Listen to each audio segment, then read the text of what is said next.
Selamat pagi Bapak Ibu yang terkasih dalam Tuhan, Shalom. Apa kabar? Kita tetap terus saling mendoakan bahwa kita semua dalam keadaan baik dan sehat. Bapak Ibu, tidak terasa ya 7 bulan sudah berlalu dan saat ini kita memasuki bulan ke-8. Dan karena pertimbangan banyak hal dan mengingat kondisi yang belum kondusif, gereja memutuskan di bulan Agustus ini kita masih beribadah secara online. Tapi kita bersyukur pada Tuhan bahwa Tuhan masih memberikan kita kesempatan untuk bebas beribadah dan Tuhan memberikan kerinduan kepada setiap kita anak-anaknya untuk tetap beribadah meskipun secara online. Bapak Ibu, justru di tengah pandemi yang kita masih belum tahu kapan berhentinya, kita semakin dekat dengan Tuhan, kita semakin mengerti maksud Tuhan, dan semoga di tengah pandemi ini Tuhan menolong anak-anaknya. Mari Bapak Ibu dengan bangkit berdiri, kita memulai ibadah kita pada pagi hari ini. Ibadah kita diselenggarakan dengan satu pengakuan bahwa pertolongan kita datangnya dari Allah pencipta langit dan bumi, Allah yang dengan setia memelihara ciptaan tangannya. Kiranya turun atas kita semua kasih, damai sejahtera, sukacita dari Tuhan Yesus Kristus, pertolongan, pimpinan, dan hikmat dari Roh Kudus. Amin. Kita pujikan puji-puji.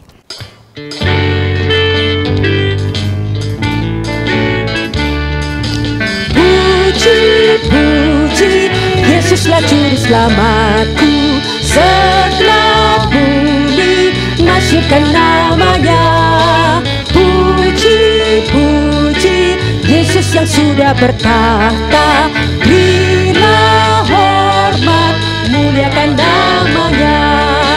Yesus selalu menggembalakan kita, siang malam kasih-Nya pun serta. Puji-puji, dan masyurkanlah kasih-Nya. Puji Yesus selama-lamanya. Baik, dua kita pujikan. Puji-puji, Yesuslah juru selamatku, disalibkan bagi yang berdosa. Puji-puji, juru selamat yang abadi, yang telah tanggung segala dosaku. Puji namanya, penghibur yang sejati, rahmat kasih Tuhan tak terduga. Puji-puji, dan masyurkanlah kasih-Nya. Puji Yesus selama-lamanya. Puji Yesus selamanya. Puji Yesus selama-lamanya. Bapak Ibu dipersilahkan duduk kembali. Sebelum kita melanjutkan ibadah kita, mari kita dengan jujur, dengan tulus hati, dan dengan rendah hati, kita menghadap Tuhan memohon pengampunan dosa. Biarlah Tuhan dengan tidak ada dosa menghalangi kita saat ini untuk memuji Tuhan, mendapatkan berkat dari firman-Nya, dan nantinya kita menaikkan doa-doa syafaat kita. Mari kita berdoa. Bapa di sorga, saat ini kami dengan rendah hati menghadap kehadirat Tuhan, memohon pengampunan dosa dari Tuhan. Biarlah semuanya ini bukan formalitas belaka di dalam ibadah kami, tapi kami benar-benar jujur mengaku dosa di hadapan Tuhan. Mungkin kami bisa menyembunyikan siapa diri kami di hadapan orang-orang yang kurang mengenal diri kami, tapi tidak kepada orang-orang yang terdekat dengan kami, terutama kepadamu ya Bapa. Engkau yang mengenal setiap kami, Engkau yang menyelidiki dan menilik hati setiap anak-anak-Mu. Bapa, saat ini kami mohon, bila ada pikiran kami, ucapan-ucapan kami, dengan perbuatan-perbuatan kami yang melukai hati Tuhan, dan mungkin juga melukai hati sesama kami mohon pengampunan dari Tuhan. Hidup kami yang seharusnya jadi berkat, kadang justru menjadi batu sandungan bagi orang lain.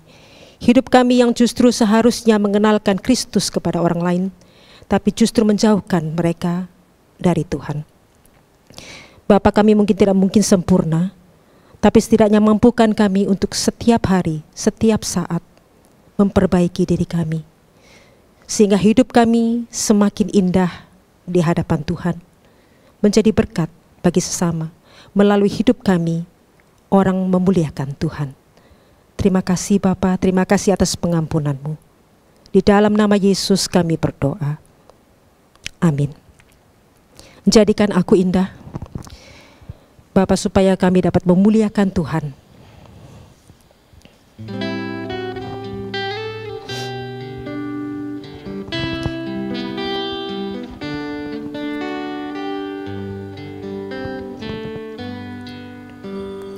Ku datang ya Bapa dalam kerinduan, memandang keindahan-Mu. Ku berikan segalanya, semuanya yang ada. Ku ingin menyenangkan hati-Mu, oh Tuhan.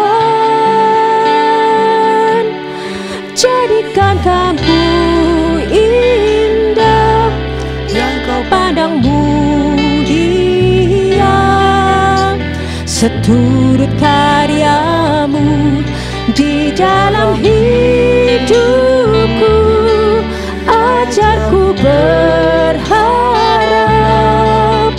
hanya kepada-Mu, taat dan setia kepada-Mu, Tuhan.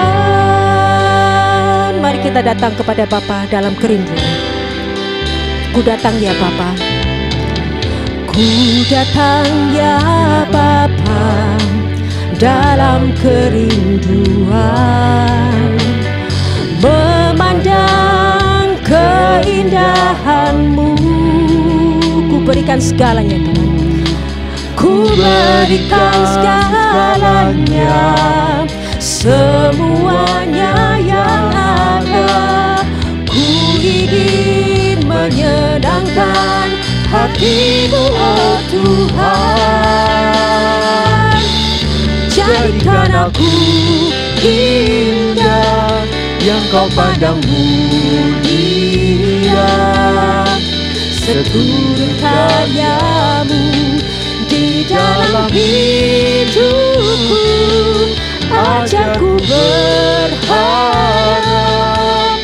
hanya kepada-Mu, taat dan setia kepada-Mu, Tuhan. Jadikan aku indah, jadikan aku indah yang Kau pandang mulia, seturut karya-Mu di dalam hidupku. Ajarku berharap hanya kepada-Mu, taat dan setia kepada-Mu, Tuhan. Taat dan setia, taat dan setia kepada-Mu, Tuhan. Bapak Ibu sekalian, bagi kita yang sudah menerima pengampunan dosa dari Tuhan, terimalah berita anugerah yang terambil dari Roma 3 ayat 23 sampai 24. Karena semua orang telah berbuat dosa dan telah kehilangan kemuliaan Allah, dan oleh kasih karunia telah dibenarkan dengan cuma-cuma karena penebusan dalam Kristus Yesus. Bapak Ibu, bagi kita yang sudah diampuni, hendaklah kita tidak menjalani hidup seturut dengan apa yang kita mau, tapi sesuai dengan kehendak Allah, sesuai dengan petunjuk hidup baru minggu ini yang terambil dari Kolose 2 ayat 7. Kita baca bersama-sama.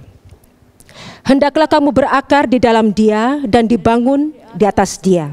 Hendaklah kamu bertambah teguh dalam iman yang telah diajarkan kepadamu, dan hendaklah hatimu melimpah dengan syukur. Amin. Bulan ini tema yang diambil oleh gereja kita adalah tentang negara dan bangsa Indonesia. Gereja ingin mengingatkan kita bahwa negara Indonesia adalah anugerah Tuhan kepada kita, bangsa Indonesia. Bapak Ibu, tidak ada negara, bangsa atau pemerintahan manapun yang sempurna di muka bumi ini.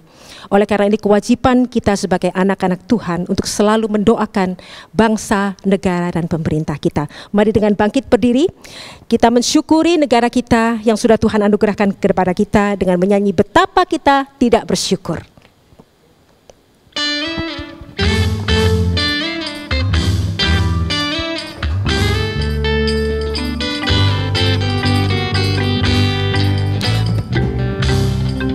Betapa kita tidak bersyukur, bertanah air kaya dan subur, lautnya luas, gunungnya megah, menghijau padang, bukit dan lembah. Itu semua berkat karunia Allah yang agung maha kuasa. Itu semua berkat karunia Allah yang agung maha kuasa. Alangkah indah pagi mereka, bermani cahaya surya dan cerah. Di tingkah kicau burung tak henti, bunga pun bangkit harum berseri. Itu semua berkat, itu semua berkat karunia Allah yang agung maha kuasa. Itu semua berkat karunia Allah yang agung maha kuasa. Kita mensyukuri bumi Indonesia yang hijau, langitnya yang terang. Bumi yang hijau, langitnya terang, berpadu dalam warna cemerlang. Indah jelita, damai dan teduh, persada kita jaya dan teguh. Itu semua berkat karunia Allah yang agung maha kuasa. Itu semua berkat karunia Allah yang agung maha kuasa. Itu semua berkat karunia, itu semua berkat karunia Allah yang agung maha kuasa. Itu semua berkat karunia Allah yang agung maha kuasa. Dengan tetap berdiri, mari kita mengikrarkan pengakuan iman kita seturut dengan pengakuan iman rasuli. Pengakuan iman rasuli, aku percaya kepada Allah Bapa yang maha kuasa, Khalik langit dan bumi, dan kepada Yesus Kristus anaknya yang tunggal Tuhan kita, yang dikandung dari Roh Kudus, lahir dari anak darah Maria, yang menderita sengsara di bawah pemerintahan Pontius Pilatus, disalibkan, mati dan dikuburkan, turun ke dalam kerajaan maut. Pada hari yang ketiga bangkit pula dari antara orang mati, naik ke sorga, duduk di sebelah kanan Allah Bapa yang maha kuasa. Dan dari sana ia akan datang untuk menghakimi orang yang hidup dan yang mati. Aku percaya kepada Roh Kudus, gereja yang kudus dan am, persekutuan orang kudus, pengampunan dosa, kebangkitan tubuh, dan hidup yang kekal. Amin. Bapak Ibu dipersilakan duduk kembali. Saatnya kita mempersiapkan hati untuk mendengarkan firman Tuhan. Mari kita pujikan besar dan ajaiblah karyamu.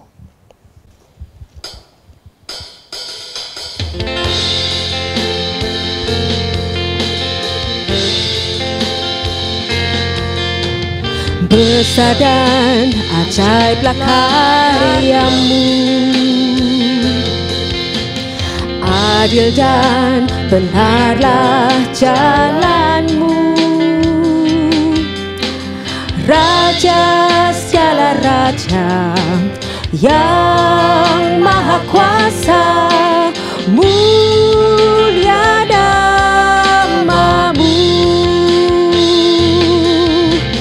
Layaklah segala bangsa sujud kepadamu,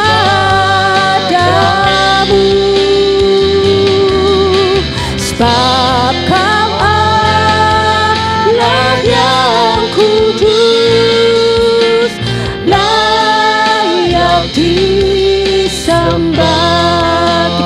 besar dan ajaib. Besar dan ajaiblah karyamu, adil dan benarlah jalanmu.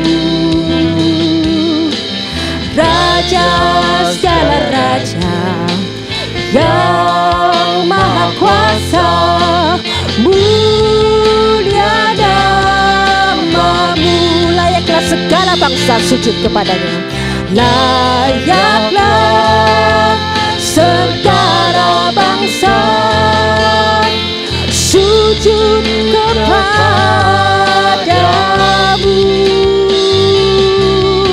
Sebab Kau Allah yang kudus, layak disembah.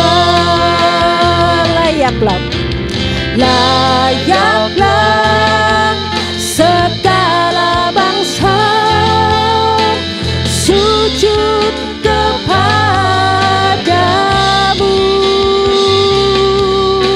Sebab Kau Allah yang kudus, layak disembah. Sebab Kau Allah yang kudus, sebab Kau Allah yang kudus, layak disembah.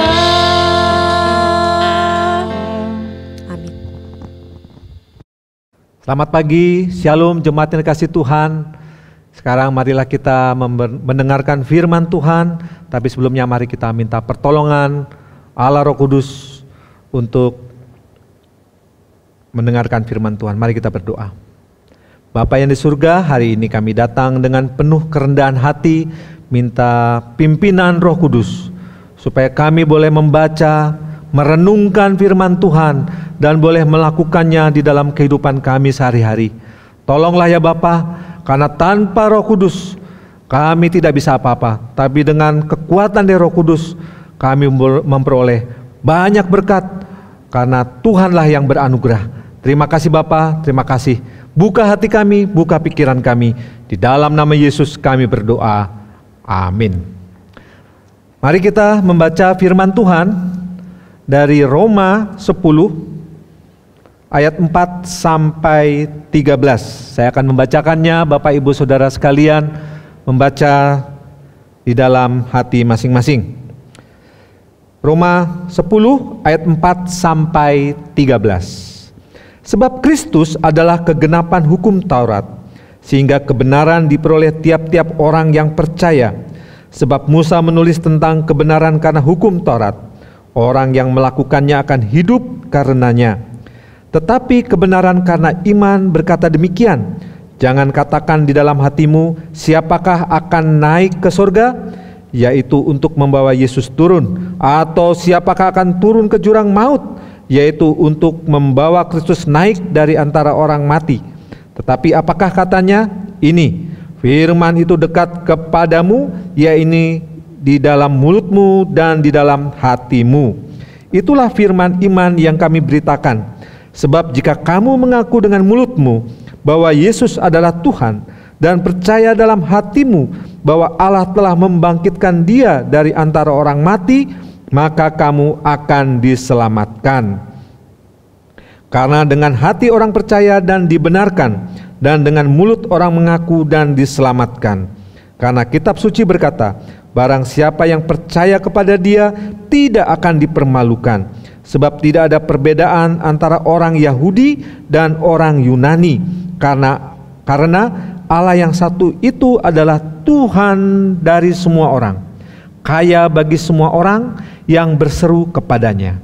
Sebab barang siapa yang berseru kepada nama Tuhan akan diselamatkan. Berbahagialah orang yang mendengarkan firman Tuhan, menyimpan dalam hati, dan yang melakukannya di dalam kehidupan sehari-hari. Tema bulan Agustus adalah tentang negara Indonesia, tentang negeri Indonesia, tentang Nusantara, tentang Negara Kesatuan Republik Indonesia, di mana bulan Agustus ini kita akan merayakan hari kemerdekaannya tanggal 17 nanti. Kita patut mengucap syukur atas negeri yang diberikan Tuhan kepada kita semuanya. Dan negeri kita adalah negeri yang sangat beragam, saudara. Negara Kesatuan Republik Indonesia, kalau kita ketahui, dikaruniai keragaman yang luar biasa dari Tuhan. Pulaunya saja, saudara-saudara, itu ada 17.000 lebih. Bayangkan, seumur hidup kita tidak akan pernah menjelajahi pulau satu demi satu. 17.000 lebih di negara kesatuan ini. Dari Sabang sampai Merauke. Belum lagi sukunya ada ratusan. Belum bahasanya ada ratusan. Itu luar biasa, saudara. Dan kita orang percaya, orang Kristen diutus kepada berbagai bangsa, kepada berbagai suku bangsa dan bahasa untuk memberitakan firman Tuhan. Nah, saudara-saudara, pada pagi hari ini, gereja adalah tempat di mana menerima segala bangsa, menerima suku bangsa, menerima orang-orang yang berbahasa lain. Dan Indonesia itu adalah suatu tempat di mana banyak suku bangsa datang beribadah di gereja, saudara. Dan apa sikap gereja? Seharusnya kita sungguh mengucap syukur. Allah memberikan keragaman yang luar biasa dan bisa bersekutu, bisa beribadah. Dan biarlah gereja menjadi contoh bagi negeri ini. Bagaimana seharusnya manusia mengucap syukur atas keragaman yang diberikan Tuhan kepada negeri ini sebagai kekayaan negeri. Dan kita sungguh-sungguh melestarikannya, bertanggung jawab supaya apa? Kita hidup dengan damai dan aman, saling menghormati, saling menghargai satu sama lain. Demikian pula, saudara, Paulus menulis kitab Roma kepada jemaat di Roma, yang sesungguhnya jemaatnya adalah jemaat yang majemuk. Jemaat di Roma, pada saat firman Tuhan sudah diberitakan ke segala bangsa, segala benua, masuk ke benua Eropa. Dan di Roma ada satu jemaat yang cukup besar, di mana jemaatnya adalah jemaat yang majemuk. Mari kita perhatikan ayat 12, saudara. Roma 10 ayat 12. Sebab tidak ada perbedaan antara orang Yahudi dan orang Yunani, karena Allah yang satu itu adalah Tuhan dari semua orang, kaya bagi semua orang yang berseru kepadanya. Rasul Paulus mengingatkan kepada jemaat di Roma untuk apa? Untuk menghargai keragaman, perbedaan, kemajemukan di dalam gereja. Karena itu adalah konsekuensi pemberitaan firman Tuhan yang diberitakan kepada segala bangsa. Pada saat mereka sudah dimenangkan, kita beribadah bersama-sama, kita harus bisa menerima satu sama lain. Yang pertama, saudara, ayat 12a, sebab tidak ada perbedaan antara orang Yahudi dan orang Yunani. Kemajemukan, keragaman yang ada di jemaat Roma.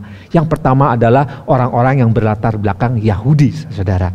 Ya, mereka ini adalah orang-orang yang menerima firman Tuhan, perjanjian lama itu diberitakan kepada orang Yahudi. Nabi-nabi semuanya adalah orang Yahudi. Mereka sungguh mendapatkan hak yang istimewa. Dan Tuhan Yesus sendiri orang Yahudi, saudara. Jadi dinyatakan kepada orang Yahudi. Dan bagi kita tidak heran kalau banyak orang Yahudi juga percaya kepada Tuhan Yesus. Walaupun ada yang menolak, bahkan menyalibkan. Tapi banyak orang Yahudi percaya kepada Tuhan Yesus. Dan mereka yang ada di perantauan di Roma, mereka beribadah di sana, saudara-saudara. Ya. Lalu juga ada orang Yunani. Maksudnya di sini, saudara-saudara, bukan orang Yunani yang berbangsa Yunani. Itu salah satunya. Tetapi kita ingat, pada saat itu yang berkuasa adalah kerajaan Roma, ya, kekaisaran Roma. Kekaisaran Roma itu, saudara, wilayahnya itu luas sekali. Meliputi Afrika Utara, meliputi Palestina, daerah Arab, lalu Turki, lalu Italia, Spanyol, sebagian besar negara Eropa itu adalah wilayah orang kekaisaran dari Romawi. Dan untuk menyatukan berbagai macam bangsa yang ada di dalam wilayah yang ditaklukkannya itu, di dalam kekuasaannya itu, yang dipakai adalah bahasa Yunani, saudara-saudara. Ya, jadi patut kita pahami bahwa kalau dalam Alkitab orang Yahudi dan orang Yahudi maksudnya apa? Orang Yahudi yang berbahasa Yahudi, ya, tapi juga ada orang bukan Yahudi dari berbagai macam bangsa yang berbahasa Yunani. Itulah perbedaannya, saudara. Jadi dalam gereja itu, dalam jemaat itu ada berbagai macam bangsa. Ada Yahudi, mungkin ada dari Asia kecil, mungkin ada yang dari Afrika, ada yang orang Palestina, ada orang Eropa, dan mereka itu disatukan dalam gereja, di mana mereka memakai satu bahasa, yaitu bahasa Yunani sebagai bahasa pemersatunya. Nah, jadi kekaisaran Romawi tidak khawatir dengan berbagai macam suku bangsa itu disatukan dengan yang namanya satu bahasa, yaitu bahasa Yunani. Tetapi orang-orang Yahudi itu suka apa? Suka memisahkan diri, menganggap dirinya lain dengan bangsa lain, karena mereka berpikir saya ini umat pilihan Allah, ya. Makanya mereka adalah bangsa lain. Mereka tidak bisa bahasa Ibrani, mereka tidak bisa bahasa Alkitab, bahasa Perjanjian Lama. Mereka adalah bangsa lain yang berbahasa Yunani. Nah, itu ya. Tapi dalam pemerintahan Romawi segala bangsa itu disatukan dengan yang namanya bahasa Yunani. Indonesia, saudara, saya cek di internet, suku bangsanya banyak, ratusan, ya, ada 300 suku bangsa dengan berbagai macam bahasanya juga ratusan. Kita patut mengucap syukur. Itu bukan sumber pertikaian, bukan sumber perkalian, tapi adalah kekayaan negeri ini. Dan yang lebih mengucap syukur lagi, segala suku bangsa itu, segala macam bahasa yang ratusan itu bisa berkomunikasi satu sama lain dengan satu bahasa pemersatu, yaitu bahasa Indonesia. Ini adalah suatu kekayaan yang luar biasa. Berbagai macam suku bangsa, berbagai macam bahasa disatukan dengan bahasa persatuan, yaitu bahasa Indonesia. Sehingga tidak ada namanya perbedaan. Orang Jawa, orang Sunda, ya, orang Batak, suku Tionghoa, ya, kita bisa bersatu dengan adat kita masing-masing, dengan berbagai macam kebudayaan kita masing-masing, tapi kita dalam wadah NKRI yang disatukan oleh satu bahasa, yaitu bahasa Indonesia, ya, seperti jemaat di Roma. Dan itu suatu hal yang sangat dahsyat, saudara. Bahasa yang mempersatukan itu sangat dikagumi oleh bangsa-bangsa lain, yaitu bahasa Indonesia. Banyak sekali sukunya, sangat banyak bahasanya, tapi ada bahasa pemersatu, bahasa Indonesia. Tapi ada yang lebih dahsyat dari itu, saudara, yaitu bahasa kasih.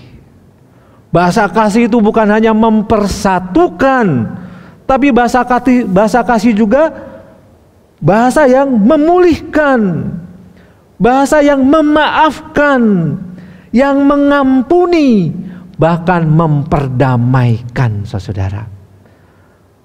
Karena begitu besar kasih Allah akan dunia ini. Allah datang ke dunia di dalam diri Tuhan Yesus. Dengan kasih yang begitu besar, Dia rela mati untuk kita. Sehingga apa? Manusia yang percaya kepada Tuhan Yesus diperdamaikan dengan Bapa di surga. Bahasa yang memperdamaikan, bahasa yang mengampuni ini adalah bahasa yang harus kita beritakan kepada segala bangsa. Bahwa Allah menyatakan kasih-Nya kepada segala bangsa. Bukan hanya bangsa tertentu, yaitu bangsa Yahudi, atau bangsa yang lainnya, bangsa tertentu, bukan. Tapi kepada segala bangsa, kepada segala bahasa, untuk diperdamaikan dengan Allah. Ini adalah bahasa yang sangat dahsyat, saudara. Oleh karena itu, di dalam gereja yang majemuk, kalau tidak ada bahasa kasih, pasti timbul masalah, saudara-saudara. Jangankan 1-2 suku bangsa yang kumpul, ya, satu suku bangsa aja kumpul, kalau tidak ada bahasa kasih, itu bisa cekcok. Apalagi lebih yang majemuk, saudara. Tapi biarlah di dalam gereja itu ada bahasa kasih. Dan kita bisa memberi contoh kepada bangsa ini bahwa di dalam gereja yang majemuk bisa aman, bisa damai, bisa saling mengasihi, bisa saling menghargai, ya. Terutama di Indonesia ini, kalau gereja kita kedatangan orang dari Timor, bisa atau dari Batak, karena gereja GKT adalah gereja yang terbuka. Memang gereja ini berlatar belakang Tionghoa, benar. Tapi gereja ini juga terbuka bagi suku-suku bangsa yang lain, bahasa-bahasa yang lain. Kita harus bisa menerima karena kita mengasihi mereka sebagaimana Allah mengasihi mereka. Kita harus bisa menghargai karena mereka juga adalah sesama kita. Mereka lain kulit mungkin, lain rambut mungkin, tetapi dengan kasih kita bisa menerima. Bahasa kasih itulah yang menyatukan kita. Amin, saudara. Tanpa bahasa kasih pasti ada pertikaian. Di dalam kitab Roma pun, ya, dalam jemaat Roma itu diberitakan ada pertikaian, saudara. Karena itu bangsa yang gereja yang majemuk, gereja yang banyak sekali didatangi oleh orang-orang dari berbagai macam bangsa dan bahasa. Kasih kurang diungkapkan, kasih kurang dinyatakan, saudara, sehingga timbul masalah. Masalah yang pertama, saudara, ya, ada yang merasa kelompoknya atau bangsanya lebih super dari yang lain. Ya, bangsa Yahudi berkata demikian. Kami ini loh umat pilihan Allah. Sudah sejak 1500 tahun sebelum Tuhan Yesus lahir, Musa memberitakan firman Tuhan. Bahkan sebelum Musa, kami adalah umat pilihan Allah. Jadi kami adalah bangsa nomor 1. Wah, seperti itu saudara. Padahal firman Allah sungguh-sungguh menyatakan, umat Israel dipilih Allah bukan karena kebaikannya, bukan karena kecakapannya, bukan mereka istimewa, tetapi semata-mata kasih anugerah Allah. Bahkan Allah mengatakan engkau adalah bangsa yang tegar tengkuk, tidak bisa menghargai kasih karunia Tuhan, diberi banyak mujizat tetap tidak percaya, sering memberontak.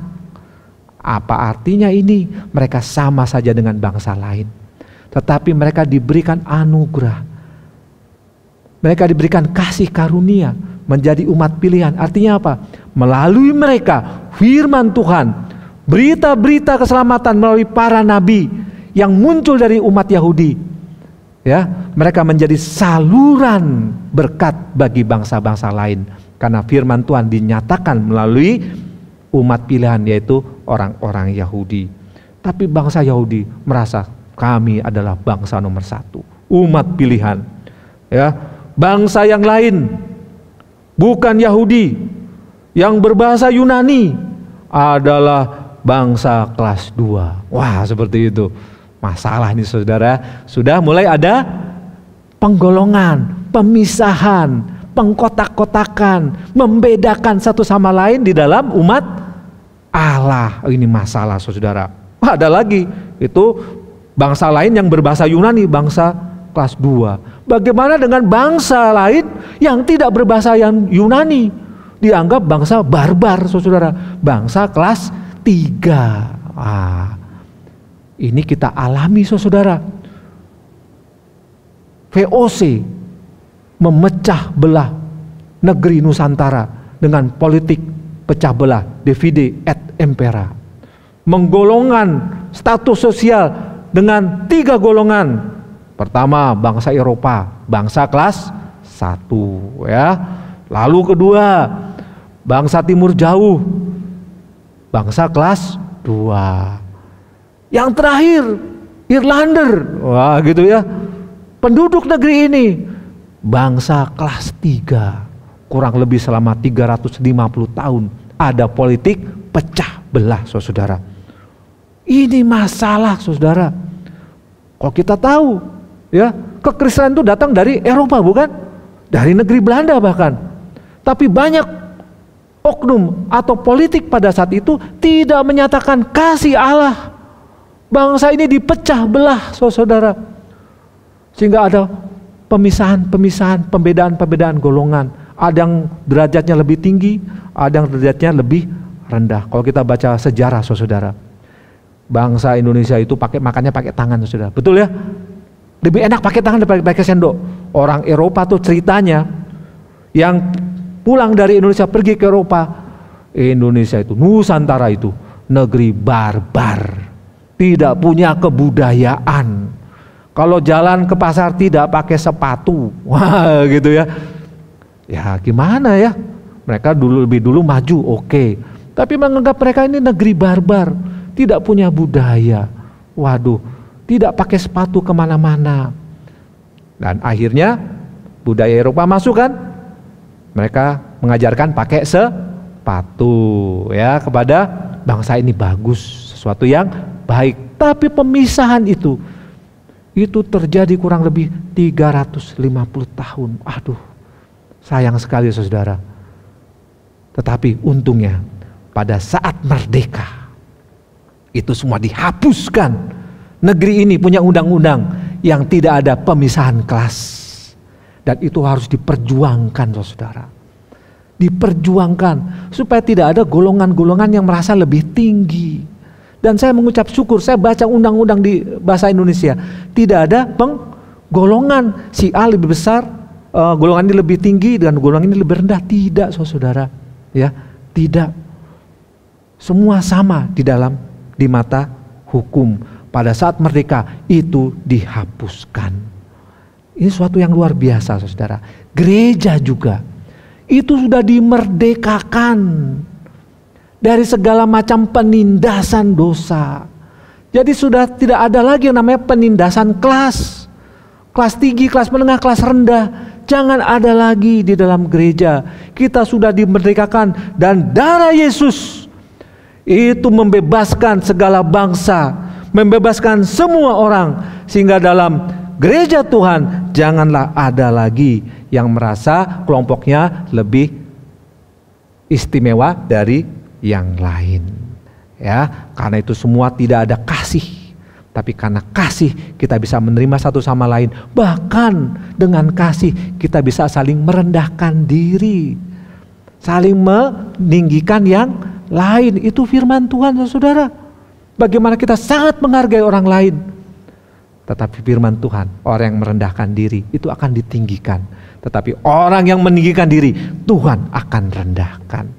Lakukanlah itu dalam keragaman negeri ini. Mari kita saling menghargai satu sama lain. Karena tanpa kasih itu bisa jadi masalah. Lalu apa lagi saudara? Kalau tanpa kasih lalu terjadi pemaksaan kehendak. Orang Yahudi berkata begini, keselamatan harus ditambahi dengan menjalankan hukum Taurat. Karena kami adalah pelaku-pelaku hukum Taurat. Yesus berkata, akulah jalan dan kebenaran dan hidup. Melalui dia akan mendapatkan keselamatan. Tapi orang Yahudi ngomong, tanpa melakukan hukum Taurat, tidak ada keselamatan. Kurang afdol, kurang lengkap. Ini masalah saudara. Sehingga mereka memaksakan kehendak di jemaat Roma. Terutama dalam masalah ritual. Masalah sabat. Masalah makanan. Itu semua sudah selesai di dalam diri Tuhan Yesus. Tuhan Yesus adalah kegenapan hukum Taurat, saudara. Di dalam sejarah, di dalam kenyataan, tidak seorang pun yang bisa melakukan hukum Taurat, tapi hanya Yesus yang bisa melakukannya. Dan melalui Tuhan Yesus, yang percaya kepadanya diselamatkan. Hukum Taurat sudah dipenuhi oleh Tuhan Yesus. Sehingga apa? Korban-korban tidak ada lagi. Sudah selesai dan Tuhan Yesus adalah korban yang sempurna. Tidak ada korban lain. Karena kalau ada korban lain itu tidak ada gunanya. Karena tidak sempurna. Melalui Tuhan Yesus sudah selesai namanya korban-korban. Ya, hukum-hukum ritual sudah selesai. Tidak ada lagi yang perlu dikhawatirkan. Tapi orang Yahudi masih memaksakan hal itu saudara. Masalah halal dan haram, mereka masih memaksakan itu. Padahal di dalam Tuhan Yesus semua baik. Tapi firman Tuhan juga ngomong ya, hendaknya kita bijaksana dalam menyikapi segala sesuatu. Semua diperbolehkan, tetapi apakah berguna? Nah, ya firman Tuhan juga mengajarkan kita bagaimana harus bersikap. Memang semuanya boleh, tapi kalau nggak berguna jangan. Seperti itu ya, makan secukupnya, makan dengan teratur ya, supaya sungguh-sungguh berguna bagi hidup kita. Ya, romantisme sinagoga. Ya, kalau orang Yahudi masuk rumah itu copot sepatu, benar kan? Tapi orang Eropa, jemaat Eropa masuk rumah ibadah pakai sepatu. Mana yang benar? Ya, itu kan kebiasaan, adat istiadat, tapi itu dipaksakan. Jadi salah. Nah, di lain pihak saudara, orang yang non-Yahudi meremehkan hukum Taurat. Ini nggak benar juga saudara. Sehingga apa? Hidup mereka tidak karuan. Yang dulunya mereka penyembah berhala masih suka melakukan hal-hal yang dilarang. Bahkan mereka melakukan apa? Hal yang tidak berkenan kepada Tuhan saudara. Yaitu perzinahan. Waduh, masalah saudara. Mereka menghina orang Yahudi. Kamu ini sudah dibebaskan oleh Yesus Kristus, masih suka haram dan halal. Gak mau makan ini, gak mau makan itu. Mereka makan semuanya ya. Mereka mengejek.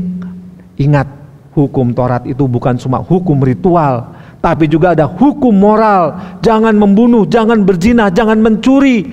Itu tetap berlaku. Hormatilah orang tuamu.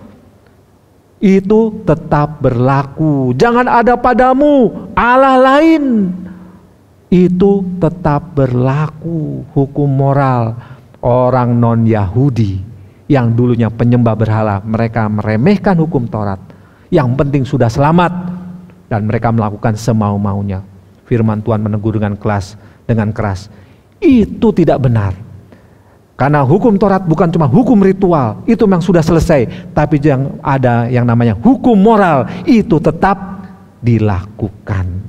Ya, jadi kalau menjadi Kristen, itu jangan menjadi seperti orang Yahudi yang masih melakukan hal-hal yang sudah tidak perlu lagi. Hukum ritual sudah selesai. Menjadi Kristen jangan juga seperti orang non-Yahudi yang meremehkan hukum moral, hukum Taurat, dan mereka melakukan semau-maunya. Menjadi Kristen artinya jadilah seperti Kristus. Ini penting saudara ya. Jadi orang Kristen bukan menjadi orang Yahudi atau bukan orang non-Yahudi, tapi harus menjadi seperti Kristus. Kristus orang Yahudi, tapi tidak pernah mengajarkan jadilah orang Yahudi. Enggak pernah saudara. Ya, enggak pernah. Jadilah menurut teladanku. Yes. Karena itu bersifat universal. Yesus itu teladannya luar biasa, diakui seluruh dunia. Dia sungguh-sungguh melakukan apa yang dikehendaki Bapa. Jadi orang Kristen harus seperti Kristus, menjadi Kristus. Wah, kita memiliki bapak bangsa yang luar biasa saudara. Presiden Soekarno, presiden pertama kita. Ya, dia mengatakan begini dalam pidatonya, dalam menyikapi keragaman, kemajemukan. Ya, jika kamu jadi Hindu, jangan jadi orang India. Jika kamu jadi Islam, jangan jadi orang Arab. Jika kamu orang Kristen, jangan jadi orang Yahudi. Wah, Presiden Soekarno mengerti kemajemukan itu. Ya, kamu bebas beragama, tapi jangan bawa adat istiadat orang lain ke negeri ini. Kita adalah bangsa yang luar biasa. Jangan memaksakan kehendak jadi orang Hindu, maka harus seperti orang India. Bukan saudara. Engkau tetap menjadi orang Indonesia. Jadi orang Kristen, engkau tetap jadi orang Indonesia. Orang Kristen harus mengikut Yesus. Seperti Kristus, tapi tetap menjadi orang Indonesia dengan adat kebiasaan yang sungguh kaya ini di negeri Indonesia. Dan biar itu menjadi kekayaan negeri. Supaya apa? Orang Kristen pun bisa menghargai adat istiadat yang lain. Tapi dengan satu patokan, yaitu mengikut Kristus. Hidup seperti Kristus, tidak memaksakan kehendak. Nah, saudara-saudara sekalian, lalu dalam pasal 11 itu, setelah pasal 10, maka Paulus menegur bahwa Yahudi, hai engkau orang Yahudi, engkau sedang mengalami kebangkrutan. Karena apa? Engkau masih mengandalkan hukum Taurat dalam beribadah kepada Tuhan. Hukum-hukum ritual sudah selesai, tapi kalau engkau masih memaksakan, maka engkau diambang kebangkrutan. Artinya apa? Imanmu kepada Yesus itu sia-sia. Karena engkau masih menambahi ini dan itu. Tidak cukup hanya kepada Yesus. Ini masalah saudara. Jadi Rasul Paulus menegur dengan keras orang Yahudi. Tapi juga menegur dengan keras orang yang non-Yahudi. Yaitu kesombongan mereka. Di dalam Yesus pasti selamat. Meremehkan hukum Taurat. Sehingga mereka melakukan apa saja. Itu pun tidak benar. Menjadi Kristen harus seperti Yesus. Melakukan perintah Allah. Melakukan firman Tuhan. Melakukan hukum moral. Melakukan firman Tuhan Yesus. Yang dinyatakan kepada jemaat Tuhan. Oleh karena itu saudara sekalian, Roma 10 ayat 12 berkata, karena Allah yang satu itu adalah Tuhan dari semua orang. Di sini kita akan belajar satu pemahaman hakikat keberagaman, yaitu yang berbeda-beda itu, yang berlain-lainan itu, bangsa-bangsa yang beragam itu asalnya dari satu saja, yaitu Allah pencipta langit dan bumi. Semua adalah ciptaan Allah. Semua dari Allah. Allah yang satu itu menciptakan manusia, menciptakan isi dunia ini dengan berbagai keragaman dan keistimewaannya masing-masing. Oleh karena itu, pada saat kita menghargai orang lain, menghargai suku lain, bangsa lain, bahasa yang lain, kita sungguh-sungguh menghormati Allah Sang Pencipta. Pada saat kita memandang rendah orang lain, memandang suku lain itu tidak lebih tinggi daripada kita, kita yang tertinggi, yang mereka kurang tinggi, kurang berharga, kita menghina Tuhan, saudara. Hakikat keberagaman adalah sesungguhnya itu diciptakan oleh yang satu, yaitu Allah pencipta langit dan bumi. Dan firman Tuhan berkata apa? Ciptaan Tuhan itu baik dan sungguh amat baik. Saudara-saudara sekalian, firman Tuhan pada hari ini mengajarkan kita supaya orang Kristen, khususnya jemaat Tuhan, itu sungguh-sungguh menghargai keragaman negeri Indonesia sebagai kekayaan yang luar biasa. Kita menghargai, kita menghormati orang lain, dan kita melestarikannya. Sehingga hidup kita, hidup penuh damai satu sama lain berdasarkan kasih Allah. Satu kali ada YouTuber dari Korea. Dia sangat kagum sekali dengan negeri Indonesia ini, saudara. Dia berkata demikian, setiap kali saya pindah provinsi, saya bagaikan pindah ke luar negeri. Saya dari Jawa Tengah ke Jawa Timur, itu sudah beda.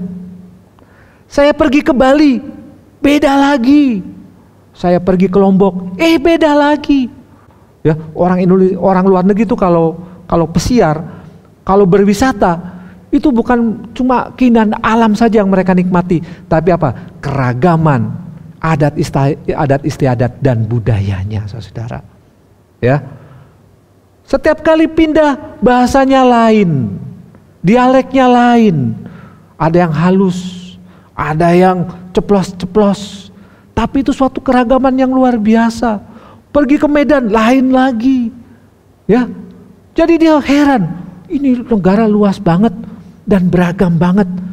tapi bisa bersatu. Wah, luar biasa saudara ya. Dan setiap kali pergi kemana saja, selalu ada yang namanya bahasa pemersatu, bahasa Indonesia. Itu membuat mereka makin kagum lagi. Belum lagi soal makanannya ya, belum lagi soal yang lain-lainnya, pakaiannya. Sesuatu kekayaan yang luar biasa saudara. Dan saya sangat mengucap syukur gereja ini pada saat hari-hari tertentu, hari-hari ibadah nasional, memakai pakaian daerah ya. 17 Agustus pelayan-pelayan musiknya, singernya, liturgosnya pakai pakaian daerah. Luar biasa. Pada saat hari Imlek ya, gereja ini juga pakai Cheongsam. Wah, itu luar biasa, karena itu kekayaan negeri saudara. Sesuatu yang sangat indah sekali. Pada saat Kartinian, wah, pakai jari, kan asik gitu ya. Sesuatu yang luar biasa. Kita bisa menerimanya. Karena apa? Kita sungguh-sungguh menyadari itu adalah keberagaman yang diciptakan Tuhan, yang menjadi kekayaan negeri Indonesia. Dan biarlah gereja Tuhan dimanapun berada, kita bisa melestarikan kekayaan itu, keragaman itu, dengan saling menghormati, dengan saling menghargai, saling menerima satu sama lain berdasarkan kasih. Karena bahasa kasih, sekali lagi, bukan hanya menyatukan, tapi dia memperdamaikan satu sama lain. Mari kita berdoa. Terima kasih Bapa atas firman-Mu. Biarlah di tengah-tengah keberagaman negeri ini, kami selalu mengucap syukur. Karena inilah anugerah Tuhan yang kami harus syukuri. Terima kasih Tuhan, terima kasih atas jemaat Tuhan yang beragam juga. Dari bermacam bahasa, suku bangsa. Ini adalah karunia Tuhan juga. Biar kami saling menghargai satu sama lain di dalam kasih Tuhan. Terima kasih Bapa, dan biarlah hidup kami, hidup yang berkelimpahan di tengah-tengah negeri ini, yang sungguh kaya, yang sudah Tuhan berkati. Di dalam nama Yesus, Tuhan dan Juru Selamat kami hidup, kami berdoa. Amin. Jemaat yang dikasihi Tuhan, selamat pagi, shalom. Biarlah firman Tuhan hari ini sungguh-sungguh menguatkan kita hidup dalam keragaman, hidup di tengah-tengah orang lain, tapi dengan hidup penuh damai dan penuh kasih. Saatnya kita akan memberikan persembahan.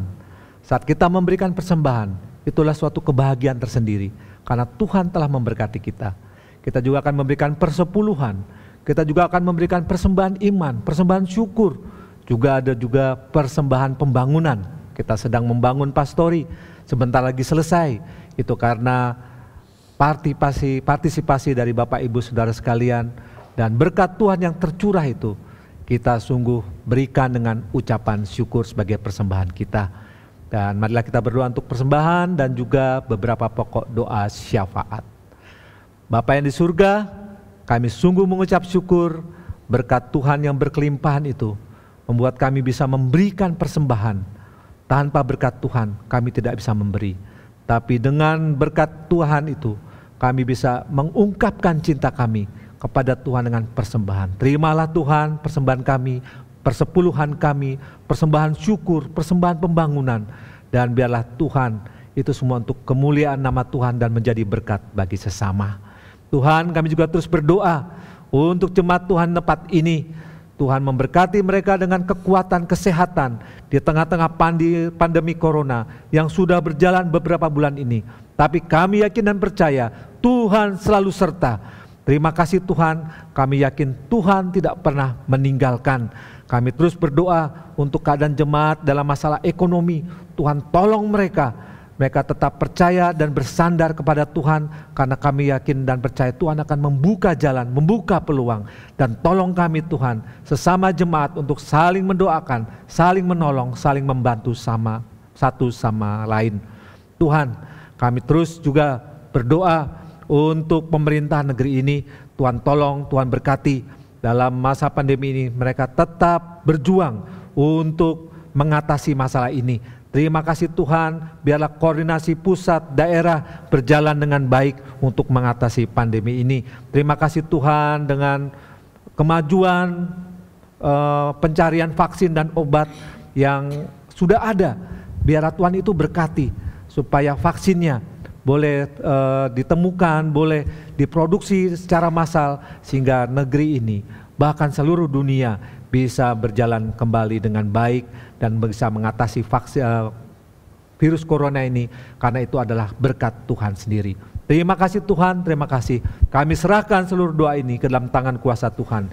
Di dalam nama Yesus, Tuhan dan Juru Selamat kami yang hidup, kami berdoa. Amin. Jemaat yang dikasihi Tuhan, mari kita puji dan puja, kita memberikan hormat kepada Allah Tritunggal, Allah Bapa, Allah Anak, dan Allah Roh Kudus. Doksologi. Puji Allah Bapa Putra,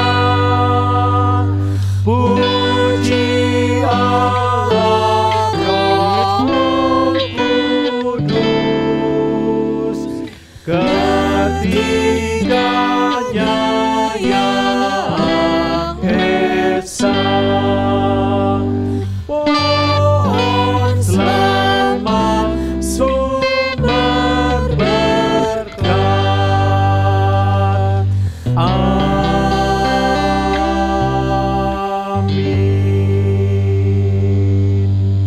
Jemaat yang dikasihi Tuhan, mari kita meneruskan hidup kita di tengah-tengah dunia yang beragam ini. Di tengah-tengah bangsa Indonesia yang kaya dengan keragaman, kaya dengan suku bangsa dan bahasa, dan biarlah kita menjadi berkat di tengah-tengahnya, dan terimalah berkat Tuhan.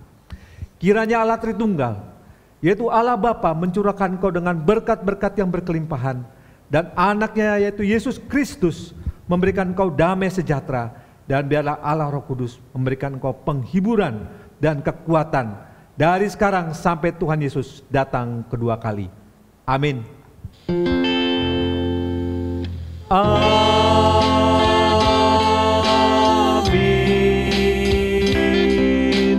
Amin.